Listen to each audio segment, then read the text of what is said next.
This is the GBN Luncheon News for today, Tuesday, April 7th, 2026. Coming up in the news, Grenada bags 11 medals at the 53rd Carifta Games, and body found on Belle Isle Bay identified as 25-year-old Tracy Moses. Regionally, CARICOM delegation attends funeral of former president of Suriname. Internationally, Iranian officials urge young people to protect power plants amid threats from the United States. And in sports, Darren Ned set for a first-class debut with Windward's Volcanoes. The first segment comes to you compliments Bryden and Miners.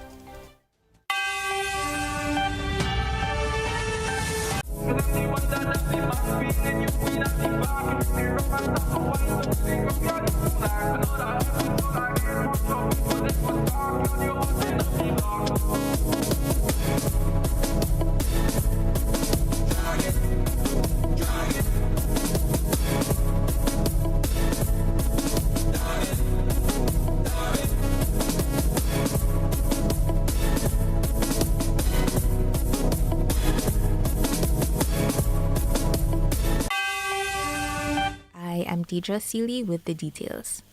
Grenada delivered a solid performance at the 53rd Carifta Games, finishing 5th overall with a total of 11 medals. The host nation secured 1 gold, 4 silver, and 6 bronze medals over 3 days of competition at the Kirani James Athletic Stadium. Jamaica continued its dominance, capturing its 40th consecutive title with 28 gold medals and 71 overall. Trinidad and Tobago placed second, followed by the Bahamas in third and Barbados in fourth. More highlights from the Carifta Games will be featured in a later newscast. Police are investigating the death of a 25-year-old woman in St. David. Tracy Moses of Belle Isle was found unresponsive along the shoreline of Belle Isle Bay on Sunday. Officers responded to reports and arrived on the scene where a medical doctor confirmed her death. A post-mortem examination is expected to determine the cause of death. And finally, the Planning and Development Authority has issued a statement following the removal of 3 unauthorized vending structures as part of ongoing enforcement efforts. The operation took place on April 2nd in the Tantine area, including the roundabout near Tamsisi and along the Port Highway. Officials say one of the structures was located dangerously close to the entrance of the Tantine playing field, raising safety concerns. The PDA says all procedures were followed in accordance with the Planning and Development Authority Act.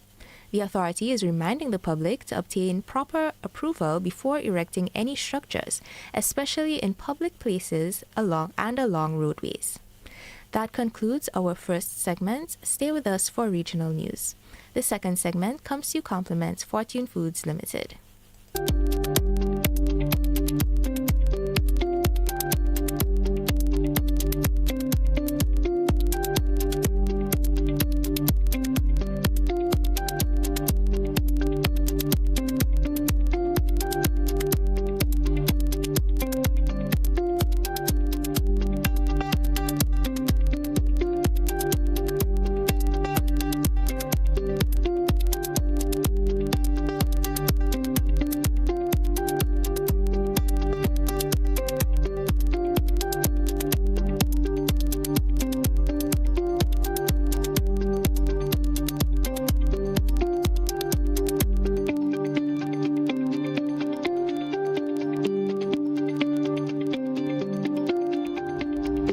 Welcome back.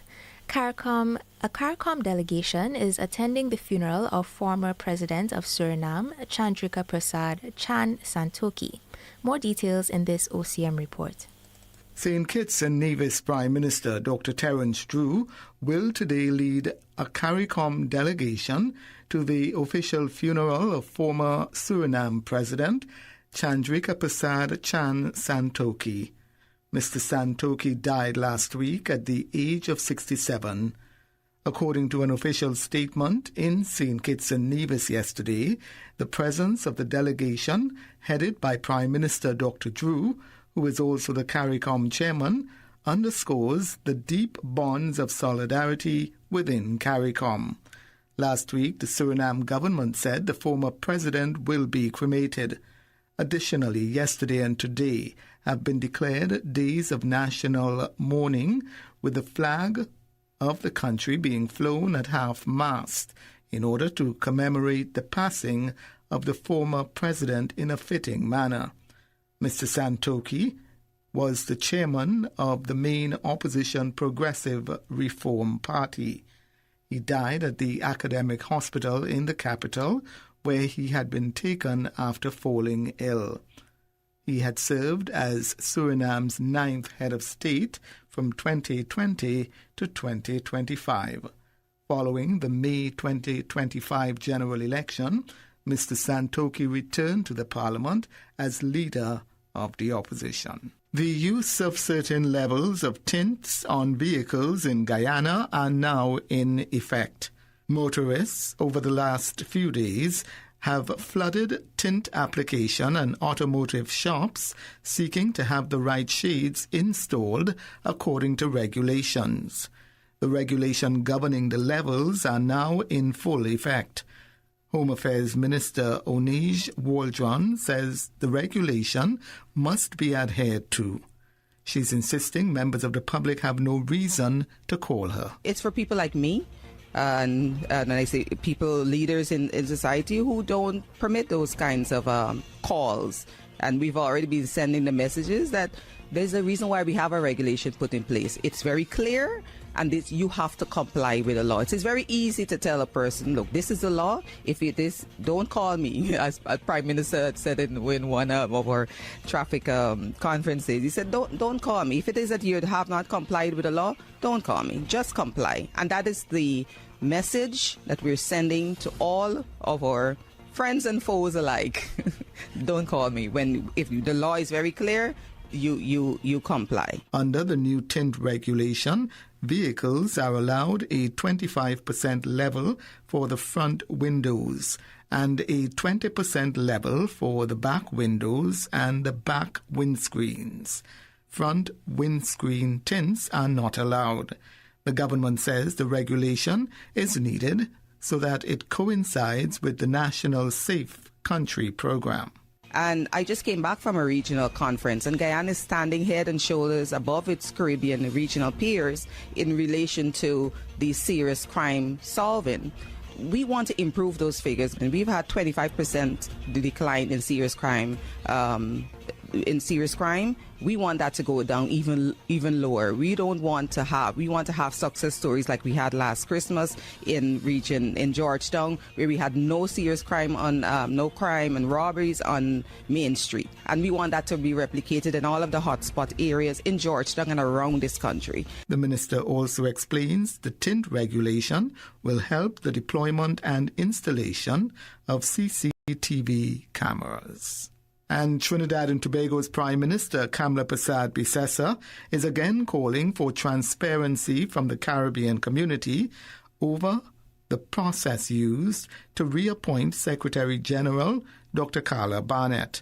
In a statement posted on Facebook yesterday, Mrs. Persad-Bissessar said CARICOM needs to be transparent.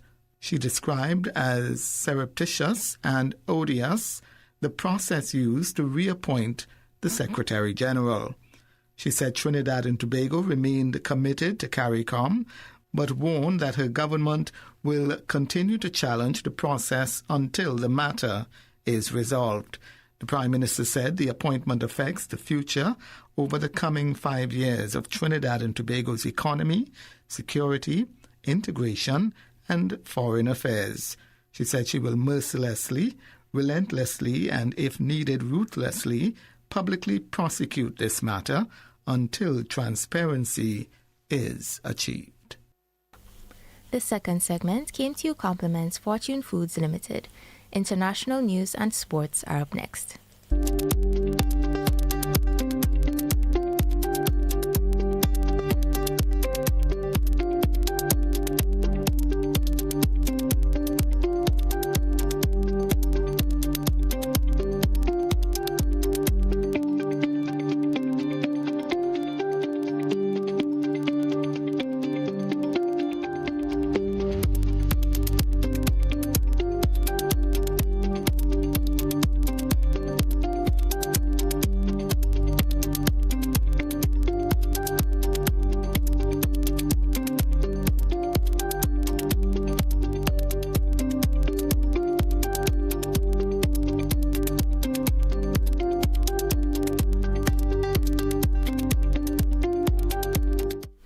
In international news, airstrikes pounded Tehran on Tuesday, and Iranian officials urged young people to form human chains to protect power plants, hours before the expiration of U.S. President Donald Trump's latest deadline for the Islamic Republic to reopen the crucial Strait of Hormuz or face punishing strikes on its infrastructure. More details in this France 24 report. Israeli and American strikes on civilian infrastructure in the country continue, and the regime is now calling on youth to form human chains around power plants. Suicide missions or effective protective tools, Iran's Secretary of Youth made the plea to the nation's young people, including to those who just months ago were protesting against the regime. Regardless of taste or political viewpoint, the power plants belong to the future of Iran and to the Iranian youth. Gather to tell the world that attacking public infrastructure is a war crime. Threatening to further destroy Iran's bridges and power plants if the Strait of Hormuz is not reopened, Donald Trump said he was not at all concerned about committing possible war crimes. I'm not worried about it. It's a war crime, having a nuclear weapon. Iranian youth have in the past created human chains around nuclear sites. Some have said they will heed the regime's latest call, like this composer who says he'll play music at the Demavand site. Meanwhile, Israel has also issued a plea to Iranian civilians. On its Farsi account, it warned travelers. Dear citizens, for the sake of your security, we kindly request that from this moment you refrain from using and travelling by train throughout Iran. Your presence on trains and near railway lines endangers your life. With fear and apprehension high over when and where and if strikes will hit, it is Iranian civilians, those for and against the regime, who are paying the price of the war. Also in international news, Wireless Festival in the United Kingdom has been cancelled after headliner Kanye West was denied entry into the country. The UK government refused his travel authorization, citing concerns that his presence would not be in the public interest. Organizers say the decision left them with no choice but to cancel the event, with full refunds to be issued. The rapper, also known as Ye, has faced ongoing backlash in recent years over a series of anti-Semitic and controversial statements. UK officials and community groups have supported the move, saying it sends a strong message that such views are not tolerated. Festival organizers acknowledged the impact of the controversy and said they recognize the seriousness of the concerns raised. That's all for international news. Stay with us for sports.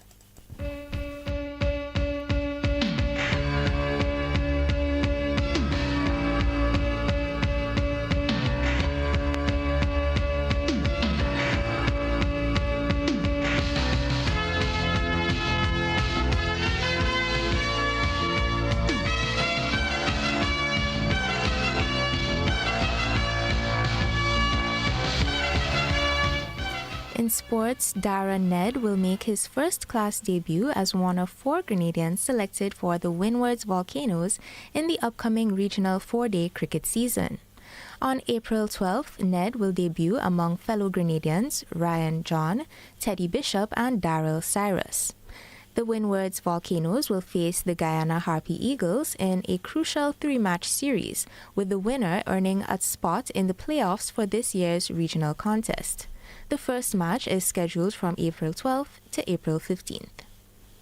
It's a big week for football in Grenada, both on and off the field. The Grenada Football Association is set to officially launch its referee academy on Wednesday at the Kirani James Athletic Stadium.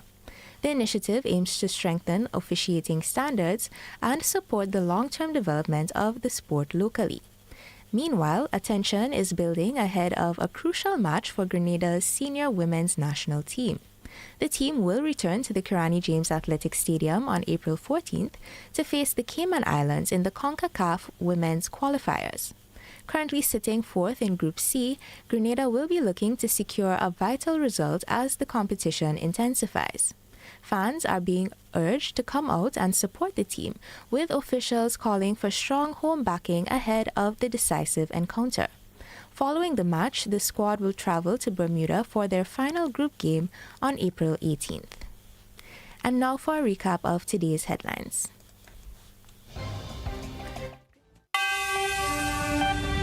53rd Carifta Games. And body found on Belle Isle Bay identified as 25-year-old Tracy Moses.